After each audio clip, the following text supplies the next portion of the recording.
Now, the most important thing, we are talking about the 9 electromagnetic energy and the 9 forms of Laxmi, or the 9 colors of Laxmi.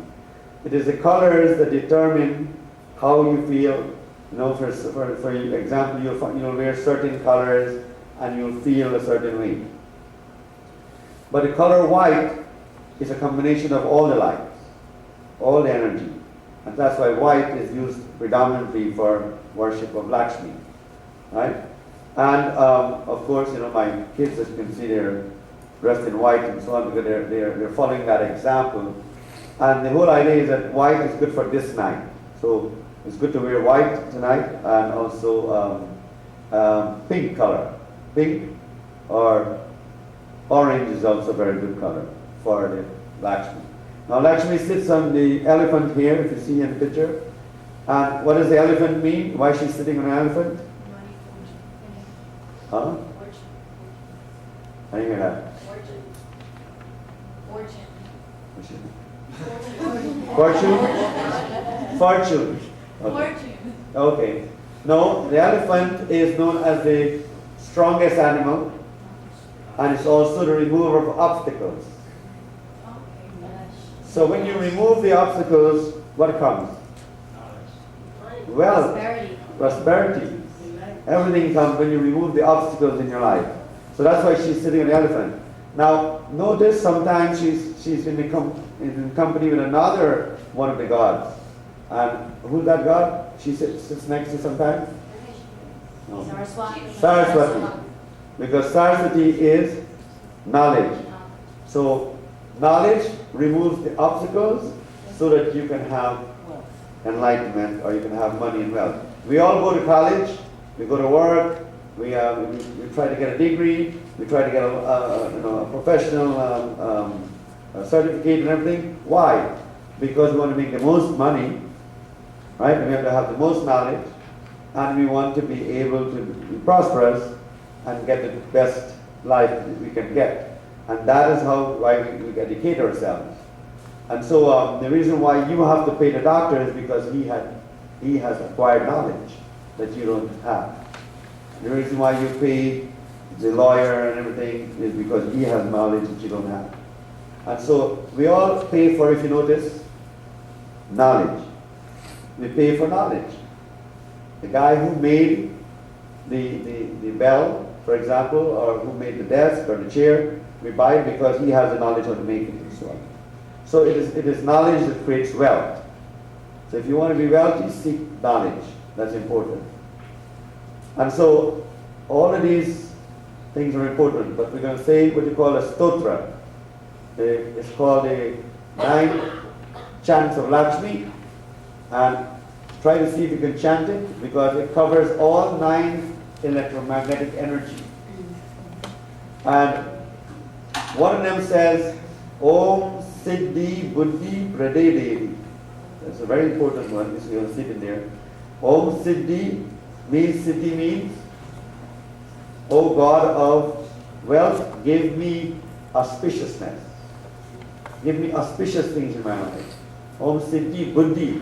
What Buddhi means? Intelligence. O God of wealth, give me intelligence. Right? Buddhi, because that's one asset that you take with you when you go, and that's the most asset you own, which is knowledge. Buddhi Prade Devi, I bow to you, O goddess of prosperity, goddess of wealth. And why is she a woman? Why is Laxmi a woman? Why we didn't pick Laxmi as a man? I bet you know of you wondered about that. Because women give fertility. Because it's the female that enriches the world.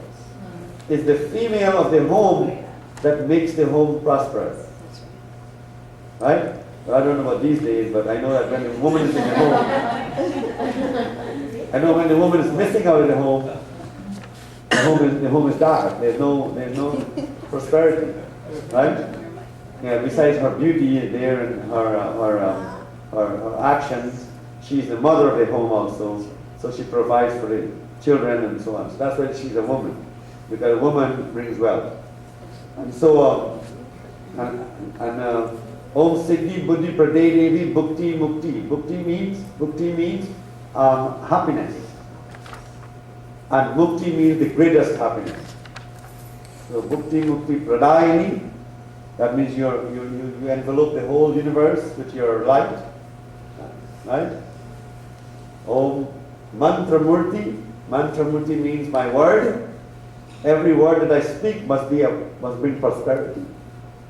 Every word that comes out of my mouth must bring prosperity.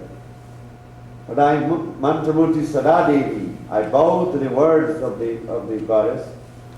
Mahalakshmi Namo Astate. I bow to the universe, I bow to wealth. I'm telling you, if you bow, you know when you want something from your mother, you go and you hug her up, and you wash her feet, or you give her a massage or something, and then when you finish, you say, Mom, can I have $100? And then she can't refuse because you kind of massage her, you worship her, you did all of these things. So how can she refuse? And I'm sure if somebody did that to you, you probably wouldn't refuse either, if you had the money. So the whole idea is that that's what you're doing. Namo Astate means I am going to worship the goddess of wealth, and if I bow to the money, it will come to me. Right? How many of you have a problem where as soon as the money comes, the money is spent? Let's raise your hand. How many? That's a lot of you. Okay. But all you have to do is when the money comes, offer it to the goddess of wealth first. Offer it to the Lord of obstacles. There's a prayer, we have it in our ashram here. Jai Viganeshwarai Namah. You put your money there and stop spending. It slows it down. And I've had about 1,000 people tell me work. So if it worked for them, it must work for you. So that's one way of stopping the money from spending. Offer it to the Lord of obstacles, and then it will be removed. Right? And then you will be able to. So don't take your money right away and spend it. I know you have like a direct deposit now, but take the money out before you spend it out. Take the money out, offer it to the gods first, offer it to the universe first, and then use it and watch the difference. Right? Instead of just taking and spending. Right? Now we mentioned food. Food is one of the greatest wealth and money. How many times we think that when we eat the food, right, we are eating our money. You know the old saying, money comes from trees. You ever hear that? Somebody said, listen, I don't have the money, go to the tree. Right? But it's true, money does come from tree. Did you know money does come from tree? Where did your clothes come from? The trees. Where does your books come from?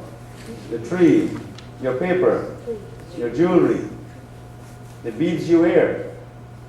Where they come from? The tree. Your house comes from the tree. The TV, the plastic, comes from the tree. So where does money come from now? So every time you eat that food, whether you eat pumpkin or squash or beans or habichuelas, whatever, you think that it comes from the tree. So the tree is important. So that's why we say money comes from trees, really. It does come from trees. So next time you think about money, make sure you thank the tree. I encourage all of you now to become farmers. The reason why, because a farmer plants, right, grows, then reaps, and then waits for the bad time to finish and plant again. If you do that formula in your life, right, you'll be surprised. Now the number 9, as I said, creates what you call expenses, or actually works against your money. So if you are, for example, running a 9-year, you don't want to spend any money that year, you want to keep just winter. That's when you don't plant or reap or grow.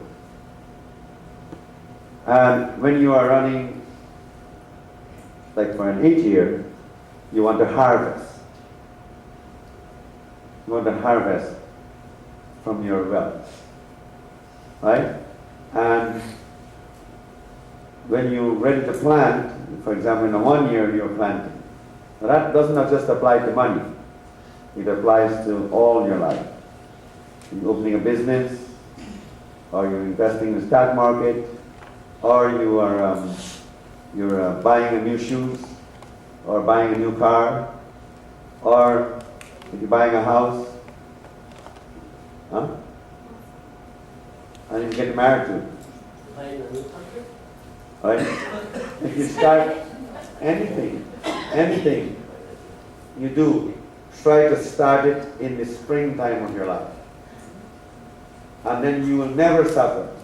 Those who have got married in the winter time of life have experienced death in the family.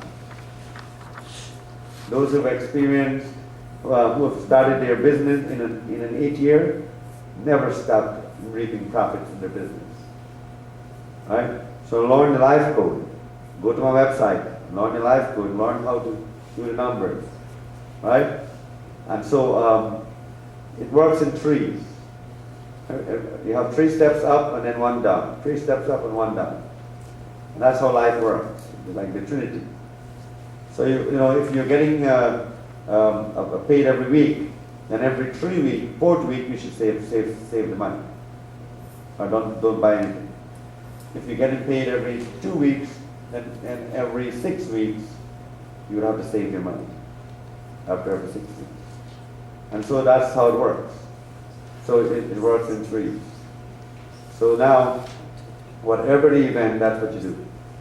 Okay, so I hope you have learned today a lot about yourself and wealth, and yourself and money. America needs to learn that. And look what's happening. Because the small man who's experiencing it, but it's not so much that everybody else in the clear. You're the guys who put the guys up there. You're the ones who put the people up there to be the leaders. So the ones who, when you put the leaders, you have to think how this leader is going to lead the country. And so, you know, that's what creates it. So all of these leaders now are all, you know, the leaders of the companies, the presidents of the companies, all are greedy. So greed is what we need to work on to keep away, so that even the doctor gets greedy, the lawyer gets greedy. You know, every time he speaks, he wants to get paid instead of worrying about getting the guy out of trouble. You know, he wants money every time he speaks. It's all greedy. So if we stop that, then I wish you all the best.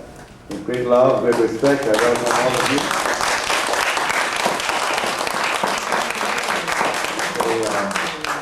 The night of Laxmi, the festival of lights, and so on.